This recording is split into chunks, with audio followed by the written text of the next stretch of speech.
할렐루야. 안녕하세요. 대전침례교회 명성 목사입니다. 오늘 1월 4일 함께 나누실 말씀은 마태복음 2장 1절에서 12절까지의 말씀이 되겠습니다. 제가 봉독하고 함께 말씀 나누겠습니다. 헤롯 왕 때에 예수께서 유대 베들레헴에서 나심에 동방으로부터 박사들이 예루살렘에 이르러 말하되 유대인의 왕으로 나시니가 어디 계시냐? 우리가 동방에서 그의 별을 보고 그에게 경배하러 왔노라 하니 헤롯 왕과 온 예루살렘이 듣고 소동한지라 왕이 모든 대제사장과 백성의 서기관들을 모아 그리스도가 어디서 났겠느냐 물으니 이르되 유대 베들레헴에 오니 이는 선지자로 이렇게 기록된 바 또 유대 땅 베들레헴아 너는 유대 고을 중에서 가장 작지 아니하도다. 내게서 한 다스리는 자가 나와서 내 백성 이스라엘의 목자가 되리라 하였음이니이다. 이에 헤롯이 가만히 박사들을 불러 별이 나타난 때를 자세히 묻고 베들레헴으로 보내매 이르되 가서 아기에 대하여 자세히 알아보고 찾거든 내게 고하여 나도 가서 그에게 경배하게 하라. 박사들이 왕의 말을 듣고 갈새 동방에서 보던 그 별이 문득 앞서 인도하여 가다가 아기 있는 곳 위에 머물러 서 있는지라. 그들이 별을 보고 매우 크게 기뻐하더라. 집에 들어가 아기와 그의 어머니 마리아가 함께 있는 것을 보고 엎드려 아기께 경배하고 보배함을 열어 황금과 유향과 모략을 예물로 드리니라. 그들은 꿈에 헤롯에게로 돌아가지 말라 지시함을 받아 다른 길로 고국에 돌아가니라. 아멘. 세상을 살아가면서 어떠한 마음을 가지고 어떠한 방향성을 가지고 어떠한 태도로 살아가는 것인가는 정말 중요합니다. 왜냐하면 생각을 통해서 나타난 나의 삶의 행동과 태도가 나의 삶의 수준을 결정짓기 때문입니다. 그렇기 때문에 예수님을 그리스도로 믿는 우리는 처음에 가진 그 마음을 끝까지 간직하고 예수님의 구원의 은혜에 다 함께 동참하는 하나님의 귀한 자녀들이 되셔야 될 줄 믿습니다.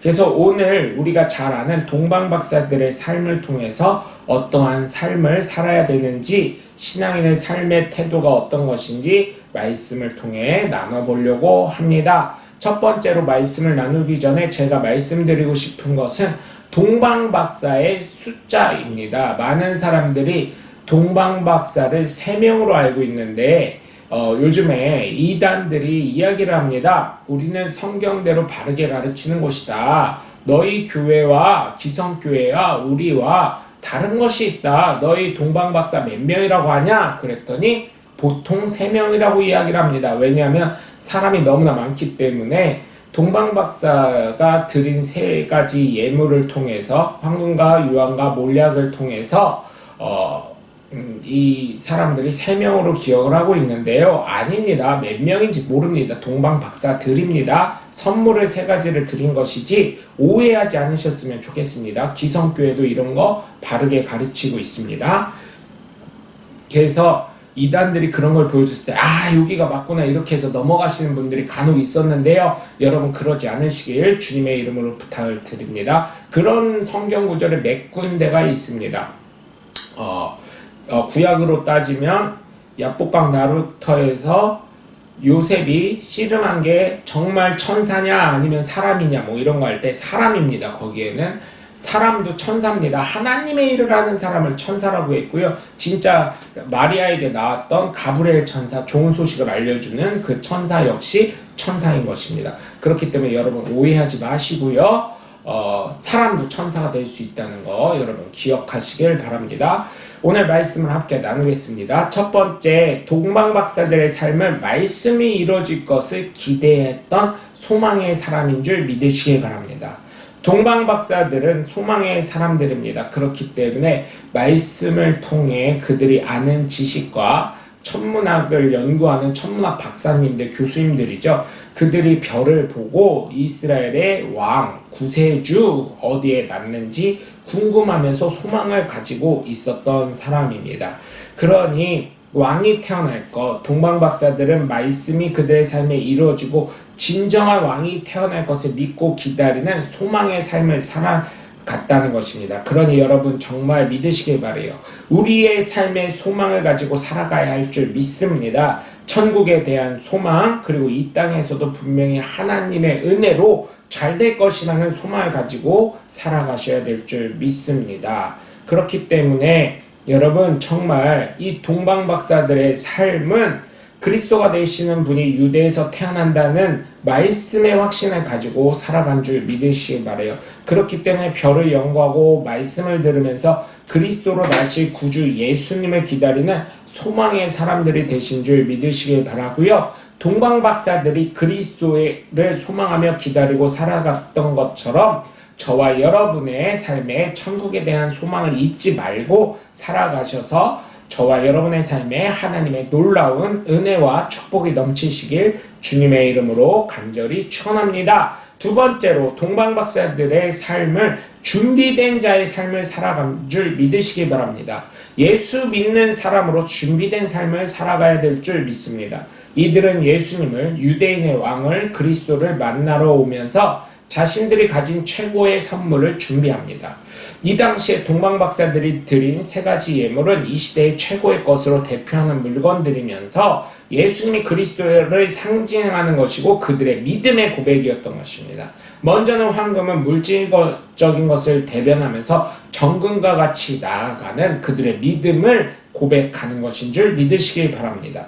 또한 유황은 건강적인 것을 대변하면서 예수님을 소유한 사람의 질병이 노임을 받을 것을 암시하면서, 또한 우리가 제사를 지낼 때 레위기의 말씀을 보면 제사법에 나오는데 거기에 향기로운 제물을 드릴 때 이 유황이 함께 들어가는 것을 우리가 알 수 있습니다. 주님께 최고의 예배를 드리고 하나님이 흠양할 예배를 드린다는 예배자의 자세로 나간다는 것을 말씀하고 있는 것이고요. 모략은 이 당시에 시체가 썩지 말라는 것이었지만 처음에 아기가 태어났을 때도 이 향을 바르고 죽었을 때 예수님의 시체에도 그 요셉이 막벨라 굴을 샀던 그 요셉이 유황을 이렇게, 모략을 예수님이 시신에 바르는 것을 알 수가 있습니다. 이처럼 동방박사들은 최고의 선물을 준비해요. 유대의 왕이자 메시아이자 그리스도이신 예수님께 선물을 드린 줄 믿으시기 바랍니다. 이와 같이 우리도 예수님의 사랑과 은혜를 받고 누리면서 많은 사람들에게 예수님의 십자가의 보혈의 공로가 헛되지 않도록 전하며 하나님의 자녀들이 되는 은혜의 사람들이 되도록 우리의 삶을 통해 복음의 길을 잘 준비하시는 하나님의 귀한 자녀들 되시길 주님의 이름으로 간절히 축원합니다. 세 번째로 동방박사들의 삶은 말씀에 순종하는 삶을 살아갑니다. 우리 역시 믿음의 사람으로 말씀에 순종하는 삶을 살아가야 할 줄 믿습니다.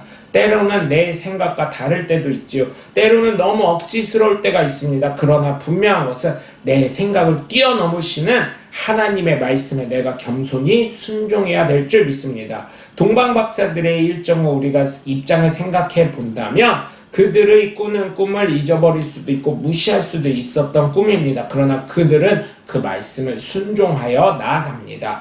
여러분, 그렇기 때문에 이들의 삶은 하나님께서 일을 하실 때는 하나님의 영을 받은 사람들에게 예언도 주시고 환상도 보게 하시고 꿈도 꾸게 하신다는 요엘서의 말씀에 있는 것처럼 꿈에 나타난 하나님의 말씀을 통해 이들은 순종하는 태도를 보입니다. 여러분, 어쩌면 보이는 사람의 말을 더욱 존귀하기 위해서 동방박사들이 헤롯 왕에게 갔다면 과연 예수님은 십자가에 가시기 전에 이미 2세 이하의 아이들이 죽은 것처럼 죽임을 당했을 수도 있는 것입니다. 그러나 꿈에서 말씀하신 하나님의 말씀에 순종하는 태도를 가지고 다른 길로 고구로 감으로 인해 예수님께서 그리스도가 되시고 십자가에 달려 돌아가심으로 말미암아 저와 여러분의 구세주가 되신 줄 믿으시길 바랍니다. 이처럼 이 동방박사들은 꿈이라고 그냥 지나가고 보이는 사람을 존귀하게 여긴 게 아니라 하나님의 지시하심을 존귀하게 여긴 사람이었습니다. 때로는 우리가 누군가를 의식하게 됩니다. 그러나 여러분, 보이는 사람 때문에 보이지 않는 하나님의 말씀을 무시하는 죄를 범하지 마시고 늘 언제나 하나님의 말씀에 순종하셔서 저와 여러분의 삶이 더욱 복되고 은혜로운 삶, 하나님이 책임지시는 삶이 되시길 주 예수 그리스도의 이름으로 간절히 축원합니다. 여러분 오늘도 함께 해주셔서 감사하고요. 저와 여러분의 삶에 하나님을 준비하고 하나님께 가장 귀한 것을 내어드리고 하나님 말씀에 순종할 수 있는 귀한 삶을 살아가시는 오늘이 되시길 주 예수 그리스도의 이름으로 간절히 축원합니다. 저는 대전침례교회 묘영석 목사였습니다. 감사합니다. 샬롬.